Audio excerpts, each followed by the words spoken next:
Refinancing $25,000 of debt. Would you choose a 401k loan or a HELOC to do so? This was a client question this week. And the thing is, like everything in finance, I love to say that it's like there are generalized rules, but context is everything. And by that, I mean like your individual context, your full picture of financial health, but also even things like, are you married? Is it a two-income household? Are you the sole provider? Do you have kids? These contextual things about your life will have implications that are like financially implying like factors that affect your budget in the day to day and also like the big picture. And in general, I see people have like kind of two schools of thought. They'll either be like, all right, well, whatever is the better payment, that's what I'm going to do. So the lower paying option, which is like, sure, easier on your cash flow in the month to month, but also will probably have you in debt a little longer because your payoff date is farther away, and also will maybe be even more expensive because you're being charged interest for a longer period of time.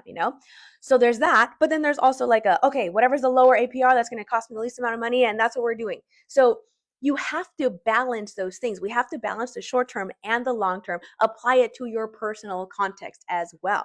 This is like, I know a lot of factors in here, but if we don't think about that, we don't think about all of the angles of the scenario, the situation, then chances are it won't be sustainable change or it won't be transformational. So maybe we'll end up in debt in like a year and a half anyway. In this particular client's case, it made more sense to do the HELOC route because he had so much equity in the home, like 75%. So no significant strain there.